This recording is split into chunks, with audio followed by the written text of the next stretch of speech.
वडमुला योगदान पाया इस देश नूं आज़ाद कराउण वास्ते, इस मुल्क नूं गुलामी दीआं जंजीरां चों कड्ढण वास्ते।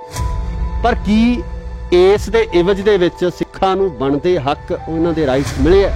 ਪੰਜਾਬ ਦੇ ਵਿੱਚ ਜਾਂ ਇੰਡੀਆ ਦੇ ਵਿੱਚ ਬੋਲਦਾ ਹੈ ਤਾਂ ਉਹਨੂੰ ਇੱਕ ਲਫ਼ਜ਼ ਕਿਹਾ ਜਾਂਦਾ ਹੈ ਕਿ ਇਹ ਤਾਂ ਅੱਤਵਾਦੀ, ਵੱਖਵਾਦੀ ਤੇ ਪਾਕਿਸਤਾਨ। ਸਾਡੇ ਲਈ ਇਹ ਪੈਟ ਲਫ਼ਜ਼ ਬਣ ਚੁੱਕੇ ਨੇ। पर मैनूं लगदा कि इंसाफ तक नहीं मिलिया, होमलैंड मिलना तो बाद की गल है। सन 47 ਤੋਂ ਵਜਰ ਜਾਂ ਮਾਸਟਰ ਤਾਰਾ ਸਿੰਘ ਨੇ ਕਿਹਾ ਕਿ ਸਾਡਾ ਜਿਹੜਾ ਹੋਮਲੈਂਡ ਹੈ ਉਹਦੀ ਗੱਲ ਕਰੀਏ ਆਪਾਂ, ਤਾਂ ਮਾਸਟਰ ਤਾਰਾ ਸਿੰਘ ਤੇ ਦੋਸ਼ ਲਾ ਕੇ ਉਹਨੂੰ ਜੇਲ੍ਹ ਭੇਜ ਦਿੱਤਾ ਗਿਆ। ਤੇ ਮਾਸਟਰ ਤਾਰਾ ਸਿੰਘ ਦੀ ਆਪਦੀ ਹਿਸਟਰੀ ਹੈ। ਉਹ ਕਹਿੰਦੇ 1948 ਚ ਉਹਨਾਂ ਨੇ ਇੱਕ ਲਫ਼ਜ਼ ਕਿਹਾ ਸੀ ਕਿ ਯਾਰ ਦੁਨੀਆ ਦੇ ਉੱਪਰ ਇੱਕ ਹੀ ਕੌਮ ਹੈ, ਸਿੱਖ ਕੌਮ ਹੈ, ਜਿੰਦੇ ਕੋਲ ਆਪਦਾ ਘਰ ਹੈ। ਕਾਰਨ ਕੀ ਸੀ? ਸਿੱਖ ਬਰਦਾਸ਼ਤ ਨਹੀਂ ਸੀ ਹੁੰਦੇ, ਘੱਟ ਗਿਣਤੀ ਬਰਦਾਸ਼ਤ ਨਹੀਂ ਹੋਈ ਇਸ ਦੇ ਵਿੱਚ। ਇਹਨਾਂ ਨੂੰ ਲੱਗਦਾ ਸੀ ਕਿਸ ਤਰੀਕੇ ਨਾਲ ਇਹਨਾਂ ਨੂੰ ਤਬਾਹ ਕਰ ਦਈਏ ਇਸ ਲੋਕਾਂ ਨੂੰ, ਕਿਉਂਕਿ ਰਾਜ ਇਹਨਾਂ ਦਾ ਆ ਚੁੱਕਾ ਸੀ। ਫਿਰ ਸਾਡੇ ਨਾਲ ਉਹ ਬੀਤਿਆ ਹੈ ਕਿ ਜਿਵੇਂ 1984 ਜਿਵੇਂ ਯਹੂਦੀਆਂ ਦੇ ਘਰਾਂ ਦੇ ਉੱਪਰ ਕਿਤੇ ਟਿੱਕ ਲਾ ਕੇ ਉਹਨਾਂ ਨੂੰ ਕਤਲ ਕੀਤਾ ਗਿਆ ਸੀ, ਨਵੰਬਰ 84 ਦੇ ਵਿੱਚ ਸਿੱਖਾਂ ਨਾਲ ਉਵੇਂ ਹੋਇਆ।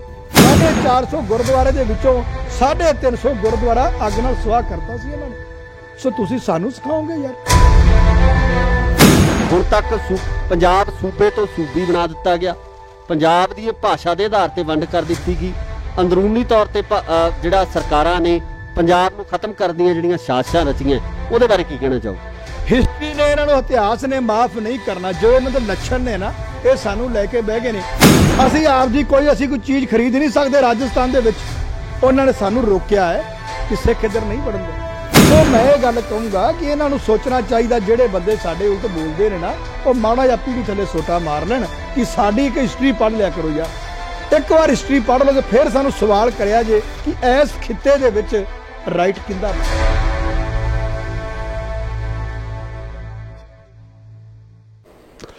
ਸਤਿ ਸ਼੍ਰੀ ਅਕਾਲ ਜੀ, ਤੁਸੀਂ ਦੇਖ ਰਹੇ ਹੋ ਇੰਡੋਜ਼ ਟੀਵੀ ਆਸਟ੍ਰੇਲੀਆ ਤੇ ਮੈਂ ਹਾਂ ਗੁਰਿਕਬਾਲ ਸਿੰਘ। ਜੇ ਆਪਾਂ ਸਿੱਖਾਂ ਦੀ ਗੱਲ ਕਰੀਏ ਤਾਂ ਸਿੱਖਾਂ ਨੇ ਭਾਰਤ ਦੀ ਆਜ਼ਾਦੀ ਦੇ ਵਿੱਚ ਆਪਣਾ ਬਹੁਤ ਵੱਡਾ ਤੇ ਵਡਮੁੱਲਾ ਯੋਗਦਾਨ ਪਾਇਆ। ਇਸ ਯੋਗਦਾਨ ਦੇ ਨਾਲ ਭਾਰਤ ਆਜ਼ਾਦ ਵੀ ਹੋਇਆ। ਭਾਰਤ ਦੇ ਵਿੱਚ ਆਪਦਾ ਲੋਕਤੰਤਰਿਕ ਰਾਜ ਗਠਨ ਕੀਤਾ ਗਿਆ। ਪਰ ਕੀ ਜਿਹੜੇ ਸਿੱਖਾਂ ਨੇ ਇਸ ਰਾਜ ਨੂੰ ਕਾਇਮ ਕਰਨ ਵਾਸਤੇ ਆਪਣੀਆਂ ਕੁਰਬਾਨੀਆਂ ਦੇ ਦਿੱਤੀਆਂ, ਕੀ ਉਹਨਾਂ ਸਿੱਖਾਂ ਨੂੰ ਉਹਨਾਂ ਦਾ ਬਣਦਾ ਹੱਕ ਜਾਂ ਉਹਨਾਂ ਦਾ ਹੋਮਲੈਂਡ ਮਿਲ ਸਕਿਆ? ਇਹ ਬੜੇ ਵੱਡੇ ਸਵਾਲ ਨੇ। ਅੱਜ ਇਸੇ ਵਿਸ਼ੇ ਤੇ ਗੱਲਬਾਤ ਕਰਾਂਗੇ। ਕੀ ਸਿੱਖਾਂ ਨੂੰ ਉਹਨਾਂ ਦੇ ਬਣਦੇ ਅਧਿਕਾਰ ਮਿਲੇ ਨੇ? ਕੀ ਸਿੱਖਾਂ ਨੂੰ ਉਹਨਾਂ ਨਾਲ ਕੀਤਾ ਗਿਆ ਵਾਅਦਾ ਸਿੱਖ ਹੋਮਲੈਂਡ ਮਿਲ ਸਕਿਆ? ਇਸ ਗੱਲ ਦੇ ਉੱਪਰ ਵਿਚਾਰ ਚਰਚਾ ਕਰਨੀ ਸਾਡੇ ਨਾਲ ਅੱਜ ਮੌਜੂਦ ਨੇ ਐਡਵੋਕੇਟ ਹਰਪਾਲ ਸਿੰਘ ਜੀ ਖਾਰਾ। ਉਹਨਾਂ ਦਾ ਸਵਾਗਤ ਕਰਦੇ ਹਾਂ। ਖਾਰਾ ਸਾਹਿਬ, ਬਹੁਤ ਬਹੁਤ ਸਵਾਗਤ ਹੈ ਜੀ। ਸਤਿ ਸ਼੍ਰੀ ਅਕਾਲ ਜੀ। ਖਾਰਾ ਸਾਹਿਬ, ਜਿਸ ਤਰ੍ਹਾਂ ਸਵਾਲ ਮੈਂ ਰੱਖਿਆ, ਇੰਟਰੋਡਕਸ਼ਨ ਰੱਖੀ ਹੈ ਕਿ ਵਡਮੁੱਲਾ ਯੋਗਦਾਨ ਪਾਇਆ ਇਸ ਦੇਸ਼ ਨੂੰ ਆਜ਼ਾਦ ਕਰਾਉਣ ਵਾਸਤੇ, ਇਸ ਮੁਲਕ ਨੂੰ ਗੁਲਾਮੀ ਦੀਆਂ ਜੰਜੀਰਾਂ ਚੋਂ ਕੱਢਣ ਵਾਸਤੇ। ਪਰ ਕੀ ਇਸ ਦੇ ਇਵਜ ਦੇ ਵਿੱਚ ਸਿੱਖਾਂ ਨੂੰ ਬਣਦੇ ਹੱਕ, ਉਹਨਾਂ ਦੇ ਰਾਈਟਸ ਮਿਲੇ ਹੈ? ਦੇਖੋ, ਗੱਲ ਇਸ ਤਰ੍ਹਾਂ ਗੁਰਕਬਾਲ ਜੀ, ਜਦੋਂ ਵੀ ਅਸੀਂ ਕੋਈ ਘੱਟ ਗਿਣਤੀ ਦਾ ਆਦਮੀ ਪੰਜਾਬ ਦੇ ਵਿੱਚ ਜਾਂ ਇੰਡੀਆ ਦੇ ਵਿੱਚ ਬੋਲਦਾ ਹੈ ਤਾਂ ਉਹਨੂੰ ਇੱਕ ਲਫ਼ਜ਼ ਕਿਹਾ ਜਾਂਦਾ ਹੈ ਕਿ ਇਹ ਤਾਂ ਅੱਤਵਾਦੀ, ਵੱਖਵਾਦੀ ਤੇ ਪਾਕਿਸਤਾਨੀ ਹੈ। ਸਾਡੇ ਲਈ ਇਹ ਪੈਟ ਲਫ਼ਜ਼ ਬਣ ਚੁੱਕੇ ਨੇ। ਤੁਸੀਂ ਕਿਤੇ ਕਮੈਂਟ ਪੜ੍ਹ ਕੇ ਦੇਖਿਆ ਜੇ ਕੋਈ ਵੱਧ ਗਿਣਤੀ ਵਾਲਾ ਅਧਿਕਾਰ ਦੀ ਗੱਲ ਕਰੇਗਾ ਤਾਂ ਉਹਨੂੰ ਇੰਡੀਆ ਦੇ ਵਿੱਚ ਕੋਈ ਮਾੜਾ ਨਹੀਂ ਕਹਿੰਦਾ।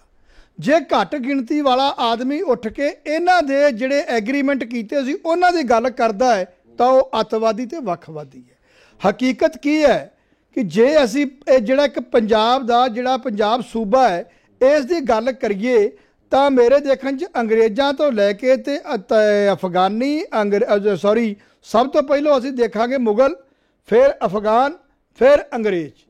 1849 ਦੇ ਤਿੱਕਰ ਬੁੱਕ ਕਹਿ ਰਹੀਆਂ ਨੇ ਕਿ 2 ਤੋਂ 2.5 ਲੱਖ ਆਦਮੀ ਜਿਹੜਾ ਪੰਜਾਬ ਦਾ ਸਿੱਖ ਸੀ ਉਹ ਸ਼ਹੀਦ ਹੋ ਗਿਆ ਸੀ। ਜਿਹੜਾ ਨਾਦਰ ਸ਼ਾਹ ਨੇ, ਮੀਰ ਮਨੂ ਨੇ, ਅਹਿਮਦ ਸ਼ਾਹ ਅਬਦਾਲੀ ਨੇ, ਔਰੰਗਜ਼ੇਬ ਨੇ ਇਸ ਖਿੱਤੇ ਨੂੰ, ਪੰਜਾਬ ਨੂੰ ਬਚਾਉਂਦੇ ਸਿੱਖ 2 ਤੋਂ 2.5 ਲੱਖ ਸਿੱਖ 1849 ਤੱਕ ਸ਼ਹੀਦ ਹੋ ਚੁੱਕਾ ਸੀ। ਤਾਂ ਫਿਰ ਵਾਰੀ ਆਉਂਦੀ ਹੈ ਅੰਗਰੇਜ਼ ਦੀ, ਜਿੱਥੋਂ ਅਸੀਂ ਸਾਡਾ 1849 ਤੋਂ ਸਾਡਾ ਲਾਹੌਰ ਖੁੱਸਦਾ ਹੈ, ਅੰਗਰੇਜ਼ ਦੇ ਅੰਡਰ ਚਲੇ ਜਾਂਦਾ ਹੈ।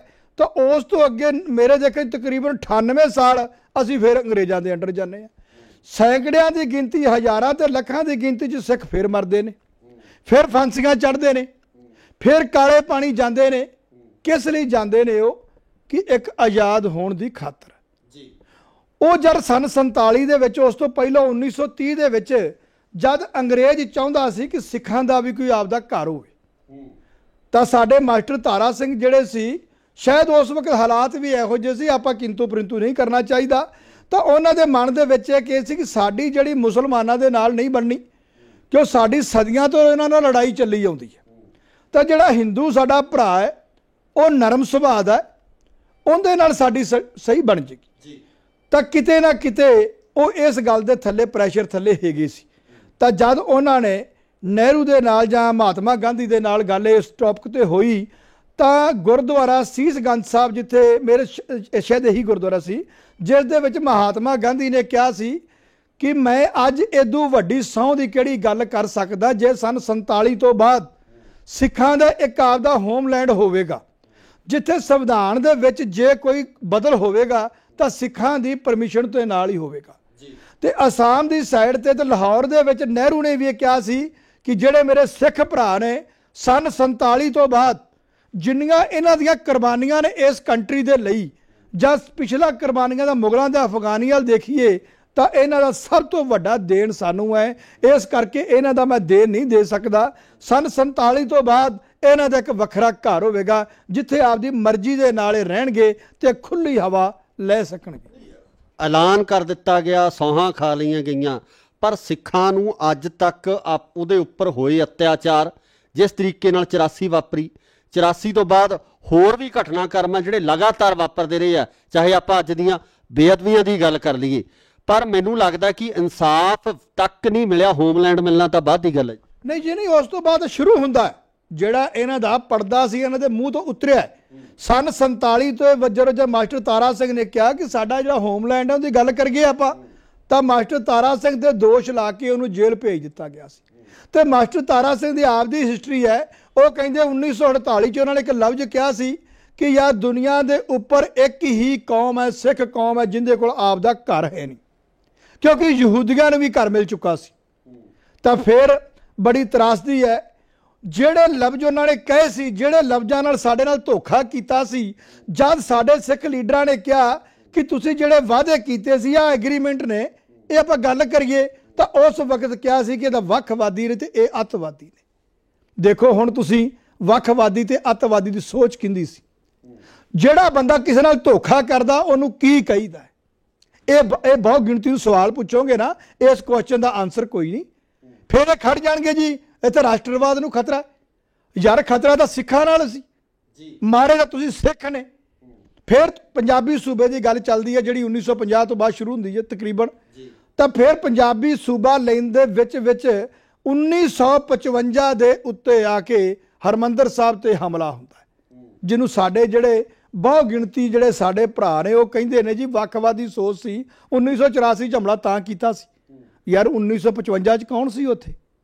ਕਾਰਨ ਕੀ ਸੀ? ਸਿੱਖ ਬਰਦਾਸ਼ਤ ਨਹੀਂ ਸੀ ਹੁੰਦੇ, ਘੱਟ ਗਿਣਤੀ ਬਰਦਾਸ਼ਤ ਨਹੀਂ ਹੋਈ ਇਸ ਦੇ ਵਿੱਚ।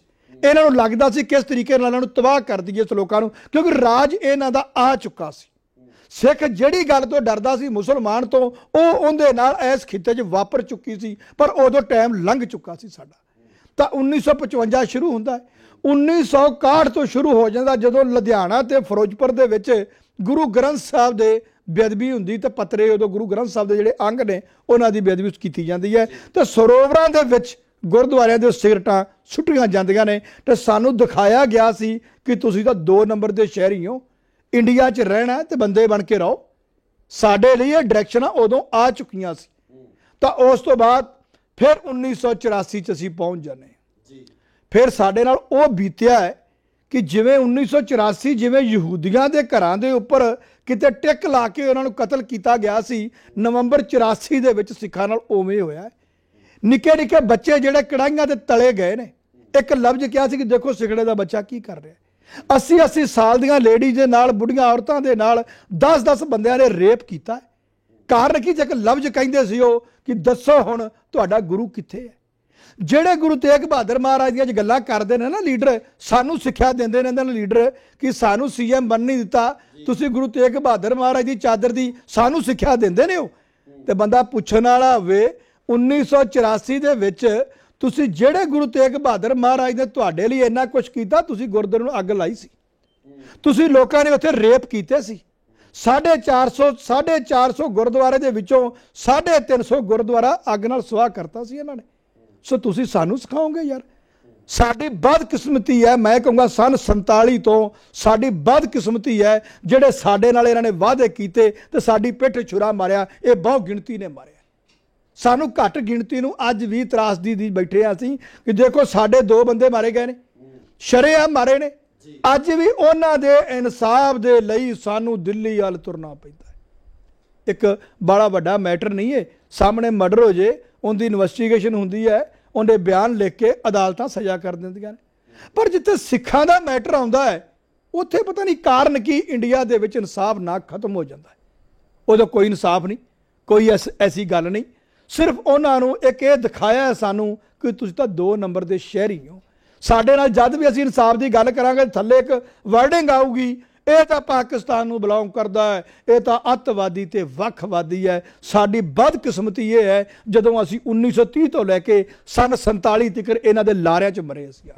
ਖਾਰਾ ਸਾਹਿਬ, ਜਦੋਂ ਪੰਜਾਬ ਦੀ ਗੱਲ ਕਰਦੇ ਹਾਂ ਤਾਂ ਪੰਜਾਬ ਪਹਿਲੇ ਦਿਨ ਤੋਂ ਸਰਹੱਦੀ ਸੂਬਾ ਹੋਣ ਕਰਕੇ ਜਿਹੜੇ ਵੀ ਹਮਲਾਵਰ ਆਉਂਦੇ ਰਹੇ ਆ, ਚਾਹੇ ਉਹ ਅਬਦਾਲੀ ਵਰਗੇ ਜਿਹੜੇ ਹਮਲਾਵਰ ਆਏ ਆ, ਉਹਨਾਂ ਨੇ ਬਹੁਤ ਜ਼ਿਆਦਾ ਹਮਲੇ ਕੀਤੇ ਆ, ਤੇ ਇਹਨਾਂ ਹਮਲਿਆਂ ਦਾ ਇੱਕ ਪ੍ਰਵੇਸ਼ ਦੁਆਰ ਰਿਹਾ। ਪੰਜਾਬ ਨੂੰ ਉਦੋਂ ਤੋਂ ਹੀ ਲੁੱਟ ਖਸੁੱਟ ਦਾ ਕਹਿ ਲਓ ਜਾਂ ਇਹਨਾਂ ਹਮਲਿਆਂ ਦਾ ਸ਼ਿਕਾਰ ਹੋਣਾ ਪਿਆ, ਤੇ ਪੰਜਾਬ ਹਿੱਕ ਟਾਹ ਕੇ ਵੀ ਖੜਦਾ ਰਿਹਾ, ਉਹਨਾਂ ਹਮਲਾਵਰਾਂ ਦੇ ਅੱਗੇ ਹਿੱਕ ਡਾਹ ਕੇ ਖੜਦਾ ਰਿਹਾ। ਇਹਦੇ ਇਵਜ਼ ਦੇ ਵਿੱਚ ਪੰਜਾਬ ਨੂੰ ਮਿਲਿਆ ਕੀ? ਹੁਣ ਤੱਕ ਪੰਜਾਬ ਸੂਬੇ ਤੋਂ ਸੂਬੀ ਬਣਾ ਦਿੱਤਾ ਗਿਆ, ਪੰਜਾਬ ਦੀ ਭਾਸ਼ਾ ਦੇ ਆਧਾਰ ਤੇ ਵੰਡ ਕਰ ਦਿੱਤੀ ਗਈ, ਅੰਦਰੂਨੀ ਤੌਰ ਤੇ ਜਿਹੜਾ ਸਰਕਾਰਾਂ ਨੇ ਪੰਜਾਬ ਨੂੰ ਖਤਮ ਕਰਨ ਦੀਆਂ ਜਿਹੜੀਆਂ ਸਾਜ਼ਿਸ਼ਾਂ ਰਚੀਆਂ, ਉਹਦੇ ਬਾਰੇ ਕੀ ਕਹਿਣਾ ਚਾਹੋ? ਦੇਖੋ, ਸਾਡੇ ਜਿਹੜੇ ਲੀਡਰ ਨੇ ਇਹ ਸਵਾਏ ਇੱਕ ਇਹਨਾਂ ਨੂੰ ਸੁੱਖ ਤੋਂ ਬਿਨਾ ਕੱਖ ਨਹੀਂ। ਹਿਸਟਰੀ ਨੇ ਇਹਨਾਂ ਨੂੰ, ਇਤਿਹਾਸ ਨੇ ਮਾਫ ਨਹੀਂ ਕਰਨਾ। ਜੋ ਇਹਨਾਂ ਦੇ ਲੱਛਣ ਨੇ ਨਾ, ਇਹ ਸਾਨੂੰ ਲੈ ਕੇ ਬਹਿ ਗਏ ਨੇ। ਅੱਜ ਤੁਸੀਂ ਨੋਟ ਕਰੋ, ਸੈਂਟਰ ਗਵਰਨਮੈਂਟ ਕੋਈ ਵੀ ਆਵੇ, ਉਹ ਬਿਹਾਰ ਤੇ ਯੂਪੀ ਇੱਥੇ ਪੰਜਾਬ ਸੁੱਟ ਰਿਹਾ, ਉਹ ਤੁਹਾਡੀ ਗਿਣਤੀ ਘਟਾਉਣੀ ਚਾਹੁੰਦੇ ਨੇ। ਇਹਨਾਂ ਨੂੰ ਸਿੱਖ ਸਿਆਸਤਦਾਨਾਂ ਨੂੰ ਅਕਲ ਨਹੀਂ ਨਾ, ਇਹਨਾਂ ਨੂੰ ਤਾਂ ਇੱਕੋ ਹੀ ਆ ਕਿ ਮੇਰੇ MLA ਇਹਨਾਂ ਨੇ, ਮੇਰੇ ਇਹਨਾਂ ਨੇ, ਮੈਂ ਤਾਂ ਰਾਜ ਕਰਨਾ ਹੈ। ਉਹ ਬੇਵਕੂਫੋ, ਰਾਜ ਕਰਦਿਆਂ ਮਾਰ ਕੇ ਰੱਖ ਜਾਓਗੇ ਸਾਨੂੰ ਤੁਸੀਂ। ਅਸੀਂ ਆਪਦੀ ਅਸੀਂ ਕੋਈ ਚੀਜ਼ ਖਰੀਦ ਨਹੀਂ ਸਕਦੇ। ਰਾਜਸਥਾਨ ਦੇ ਵਿੱਚ ਉਹਨਾਂ ਨੇ ਸਾਨੂੰ ਰੋਕਿਆ ਹੈ ਕਿ ਸਿੱਖ ਇੱਧਰ ਨਹੀਂ ਵੜਨ ਦੇਣਾ। ਹਿਮਾਚਲ ਨੇ ਤਰੀਕੇ ਨਾਲ ਸਿੱਖ ਨੂੰ ਰੋਕਿਆ, ਉਹ ਬੜੇ ਤਰੀਕੇ ਨਾਲ ਰੋਕਿਆ, ਪਰ ਸਾਨੂੰ ਤਾਂ ਦਿਮਾਗ ਸਾਡੇ ਹੈ ਨਹੀਂ ਨਾ ਜੀ, ਸਾਨੂੰ ਤਾਂ ਸੋਚਣ ਦੀ ਲੋੜ ਹੀ ਨਹੀਂ। ਸਾਡੇ ਤਾਂ ਲੀਡਰਾਂ ਨੂੰ ਜੇ ਕਿਤੇ ਇਹਨਾਂ ਨੂੰ ਕੋਈ ਐਸ਼ ਪ੍ਰਸਤੀ ਤੋਂ ਵੇਲ ਮਿਲੇ ਤਾਂ ਸੋਚਣ। ਸਾਨੂੰ ਹਰ ਸੂਬੇ ਨੇ ਤਰੀਕੇ ਨਾਲ ਰੋਕਿਆ ਹੈ ਕਿ ਇਹਨਾਂ ਨੂੰ ਇੱਥੇ ਨਹੀਂ ਵੜਨ ਦੇਣਾ। ਤੇ ਇੱਥੇ ਬਿਹਾਰ ਤੇ ਯੂਪੀ ਲਾਲਾ ਕਰਦਾ ਪੰਜਾਬ 'ਚ ਆ ਗਿਆ ਹੈ। ਜਦੋਂ ਗਿਣਤੀ ਘਟ ਜਾਏਗੀ ਮੂੰਹ ਚੁੱਕ ਕੇ ਰੋਵੋ ਕਰੋਗੇ ਤੁਸੀਂ। ਸਿੱਖਾਂ ਨੂੰ ਤੁਸੀਂ ਜਿਵੇਂ ਉਸ ਵਕਤ ਸਨ 47 ਦੇ ਵਿੱਚ ਇੱਕ ਅੱਗ ਦੇ ਵਿੱਚ ਸੁੱਟਿਆ ਸੀ, ਤੁਸੀਂ ਆਉਣ ਵਾਲੇ ਸਮੇਂ 'ਚ ਸਾਨੂੰ ਇਸ ਤਰ੍ਹਾਂ ਸੁੱਟਣਾ ਦੁਬਾਰਾ ਅੱਗ ਦੇ ਵਿੱਚ। ਸੋ ਮੈਂ ਇੱਕ ਗੱਲ ਕਹੂੰਗਾ ਕਿ ਸਾਡੀਆਂ ਬੇਵਕੂਫੀਆਂ ਹੋਈਆਂ ਨੇ, ਸਾਡੇ ਨਾਲ ਧੋਖਾ ਹੋਇਆ। ਜਿਹੜੇ ਸਾਡੇ ਆ ਬੰਦੇ ਕੁਝ ਕਹਿੰਦੇ ਨੇ ਨਾ ਕਿ ਸਿੱਖ ਮੁੱਖ ਮੰਤਰੀ ਨਹੀਂ ਚਾਹੀਦਾ, ਮੈਂ ਕਹਿੰਦਾ 2 ਮਿੰਟ ਬਹਿ ਕੇ ਜਵਾਬ ਤਾਂ ਦੇ ਦੇਣ। ਉਹ ਸਾਡੇ ਨਾਲ ਤੁਸੀਂ ਧੋਖਾ ਕੀਤਾ, ਸਾਨੂੰ ਤੁਸੀਂ ਧੋਖੇ ਨਾਲ ਰਲਾ ਕੇ ਵਿੱਚ ਸਾਨੂੰ ਆਪਦੇ ਘਰ 'ਚ ਰਲਾ ਲਿਆ।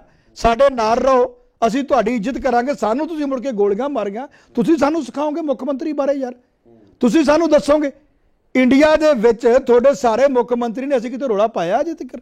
ਅਸੀਂ ਸਿੱਖ ਐਡੀ ਸਿਆਣੀ ਕੌਮ ਹੈ ਨਾ, ਮੈਂ ਤੁਹਾਨੂੰ ਸਿੱਧੀ ਗੱਲ ਦੱਸੂਗਾ, ਸਿੱਖ ਕਿਤੇ ਵੀ ਕਿਸੇ ਨਾਲ ਧੱਕਾ ਨਹੀਂ ਕਰਦੇ। ਸਿੱਖਾਂ ਦੀ ਆਦਤ, ਸਿੱਖ ਜਿੰਦਾ ਵੀ ਆਸਾਨ ਮੰਨਦੇ ਨੇ, ਸਿਰ ਤੇ ਰੱਖ ਕੇ ਮੰਨਦੇ ਨੇ, ਉਹਨੂੰ ਮਾੜਾ ਨਹੀਂ ਕਹਿੰਦੇ। ਟੋਡਰ ਮੱਲ ਖੱਤਰੀ ਨੇ ਸਾਹਿਬਜ਼ਾਦਿਆਂ ਦੀ ਐਡੀ ਵੱਡੀ ਕੁਰਬਾਨੀ ਕੀਤੀ, ਸਿੱਖਾਂ ਨੇ ਉਹਨੂੰ ਸਿਰ ਤੇ ਬਾਇਆ।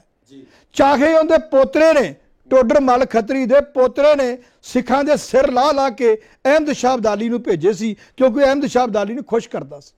ਪਰ ਸਿੱਖਾਂ ਨੇ ਕਿਤੇ ਇਹ ਨਹੀਂ ਕਿਹਾ ਕਿ ਟੋਡਰ ਮੱਲ ਖੱਤਰੀ ਦੇ ਪੋਤਰੇ ਨਾਲ ਸਾਡੇ ਐਵੇਂ ਕੀਤਾ। ਅਸੀਂ ਇਹ ਕਿਹਾ ਕਿ ਉਹਨੇ ਸਾਹਿਬਜ਼ਾਦਿਆਂ ਦੀ ਵੱਡੀ ਕੁਰਬਾਨੀ ਕੀਤੀ ਉਸ ਆਦਮੀ ਨੇ। ਸੋ ਸਿੱਖ ਐਸਾ ਇੱਕ ਧਰਮ ਹੈ, ਸਿੱਖ ਇੱਕ ਐਸੇ ਇਨਸਾਨ ਨੇ ਜਿਹੜੇ ਕਿਸੇ ਨਾਲ ਨਫ਼ਰਤ ਨਹੀਂ ਕਰਦੇ। ਸਾਨੂੰ ਗੋਲੀਆਂ ਮਾਰੀਆਂ, ਸਾਨੂੰ ਸਾਰਾ ਕੁਝ ਕੀਤਾ, ਉਹਨਾਂ ਗੁਰਦੁਆਰਿਆਂ ਦੇ ਵਿੱਚ ਬੈਠੇ ਹੋਣ, ਚਾਹੇ ਬਹੁਤ ਗਿਣਤੀ ਚਾਹੇ ਘੱਟ ਗਿਣਤੀ, ਅਸੀਂ ਤਾਂ ਵੀ ਇੱਜ਼ਤ ਕਰਦੇ ਹਾਂ। ਸਾਡਾ ਖਾਰਾ ਸਾਹਿਬ, ਇੱਥੇ ਮੈਂ ਇੱਕ ਸਵਾਲ ਤੁਹਾਨੂੰ ਇਹ ਕਰਨਾ ਚਾਹੁੰਦਾ ਕਿ ਹੁਣ 47 ਤੋਂ ਲੈ ਕੇ ਜੋ ਘਟਨਾਕ੍ਰਮ ਵਾਪਰਿਆ ਤੁਸੀਂ ਵਿਸਥਾਰ ਦੇ ਵਿੱਚ ਦੱਸ ਦਿੱਤਾ। ਹੁਣ ਆਉਣ ਵਾਲੇ ਸਮੇਂ ਦੇ ਵਿੱਚ ਤੁਹਾਨੂੰ ਕੋਈ ਲੱਗਦਾ ਕਿ ਸਿੱਖਾਂ ਨੂੰ ਕੋਈ ਆਸ ਹੈ ਕਿ ਉਹਨਾਂ ਨੂੰ ਉਹਨਾਂ ਦਾ ਹੋਮਲੈਂਡ ਮਿਲ ਸਕਦਾ ਹੈ, ਜਾਂ ਸਿੱਖਾਂ ਨੂੰ ਜਿਹੜੇ ਵਾਅਦੇ ਕੀਤੇ ਗਏ ਸੀ ਉਸ ਟਾਈਮ ਤੇ ਜਿਹੜੇ ਵਾਅਦੇ ਕੀਤੇ ਗਏ ਸੀ ਉਹਨਾਂ ਵਾਅਦਿਆਂ ਦੀ ਪੂਰਤੀ ਹੁਣ ਹੋ ਸਕਦੀ ਹੈ? ਦੇਖੋ, ਜਦ ਤੱਕ ਸਾਡੇ ਲੀਡਰਾਂ ਦਾ ਦਿਮਾਗ ਸਹੀ ਨਹੀਂ ਹੁੰਦਾ, ਸਾਡੇ ਲੀਡਰਾਂ ਦੀ ਜਦ ਤੱਕ ਵਾਪਸੀ ਦਿਮਾਗ ਦੀ ਵਾਪਸੀ ਨਹੀਂ ਹੁੰਦੀ, ਸਾਡੇ ਲੋਕਾਂ ਦੀ ਸੋਚ ਇੱਕ ਨਹੀਂ ਹੁੰਦੀ, ਅਸੀਂ ਕੋਈ ਅੱਤਵਾਦੀ ਥੋੜ੍ਹਾ ਯਾਰ। ਅਸੀਂ ਤਾਂ ਇੱਕ ਗੱਲ ਸਵਾਲ ਕਰਦੇ ਹਾਂ ਕਿ ਤੁਸੀਂ ਸਾਨੂੰ 1930 ਤੋਂ ਲੈ ਕੇ ਸਨ 47 ਤੱਕ ਸਾਡੇ ਨਾਲ ਵਾਅਦੇ ਕੀ ਕੀਤੇ ਸੀ? ਤੁਸੀਂ ਸਾਨੂੰ ਕਿਹੜਾ ਵਾਅਦਾ ਕਰਕੇ ਇੰਡੀਆ ਦੇ ਵਿੱਚ ਰਲਾਇਆ ਸੀ? ਇਹ ਤੁਹਾਨੂੰ ਵੀ ਪਤਾ, ਸਾਨੂੰ ਵੀ ਪਤਾ। ਅਸੀਂ ਕਹਿੰਦੇ ਜਿਹੜਾ ਤੁਸੀਂ ਵਾਅਦਾ ਕੀਤਾ ਹੈ ਉਹ ਵਾਅਦਾ ਨਿਭਾਓ। ਇਹ 'ਚ ਕੋਈ ਮਾੜੀ ਗੱਲ ਤਾਂ ਨਹੀਂ ਨਾ। ਅਸੀਂ ਕੋਈ ਇਹ ਤਾਂ ਨਹੀਂ ਕਹਿੰਦੇ ਕਿ ਅਸੀਂ ਗੋਲੀਆਂ ਮਾਰਨੀਆਂ ਯਾਰ। ਅਸੀਂ ਕਿਉਂ ਇਹੋ ਜਿਹੀ ਗੱਲ ਕਰਾਂਗੇ? ਸਾਡੀ ਸਿੱਖਾਂ ਦੀ ਇੱਕੋ ਡਿਮਾਂਡ ਹੈ ਸ਼ੁਰੂ ਤੋਂ ਲੈ ਕੇ ਕਿ ਜਿਹੜਾ ਤੁਸੀਂ ਸਾਡੇ ਨਾਲ ਵਾਅਦਾ ਕੀਤਾ ਸਨ 47 ਤੋਂ ਪਹਿਲਾਂ ਸਾਡੇ ਨਾਲ ਪੂਰਾ ਕਰ ਦਿਓ। ਸਾਡੀ ਸਿੱਖ ਸਟੇਟ ਚਾਹੀਦੀ ਹੈ, ਸਾਡੀ ਅੱਡ ਇੱਕ ਸਟੇਟ ਹੋਵੇ, ਅਸੀਂ ਵੀ ਆਪਦਾ ਮੌਜ ਨਾਲ ਰਹੀਏ, ਆਪਦੀ ਅਸੀਂ ਸੋਚੀਏ ਕਿ ਠੀਕ ਹੈ ਸਾਡੀਆਂ ਐਡੀਆਂ ਕੁਰਬਾਨੀਆਂ ਹੋਈਆਂ ਨੇ, ਸਾਡਾ 2.5 2 ਲੱਖ ਬੰਦਾ ਸਾਡਾ ਸ਼ਹੀਦ ਹੋ ਚੁੱਕਾ ਹੈ। ਸੋ ਮੈਂ ਇਹ ਗੱਲ ਕਹੂੰਗਾ ਕਿ ਇਹਨਾਂ ਨੂੰ ਸੋਚਣਾ ਚਾਹੀਦਾ, ਜਿਹੜੇ ਬੰਦੇ ਸਾਡੇ ਉਲਟ ਬੋਲਦੇ ਨੇ ਨਾ, ਉਹ ਮਾੜਾ ਜਿਹਾ ਪੀੜੀ ਥੱਲੇ ਸੋਟਾ ਮਾਰ ਲੈਣ ਕਿ ਸਾਡੀ ਇੱਕ ਹਿਸਟਰੀ ਪੜ੍ਹ ਲਿਆ ਕਰੋ ਯਾਰ। ਇੱਕ ਵਾਰ ਹਿਸਟਰੀ ਪੜ੍ਹ ਲਓ ਤੇ ਫਿਰ ਸਾਨੂੰ ਸਵਾਲ ਕਰਿਆ ਜੇ ਕਿ ਇਸ ਖਿੱਤੇ ਦੇ ਵਿੱਚ ਰਾਈਟ ਕਿੰਦਾ ਬਣਦਾ।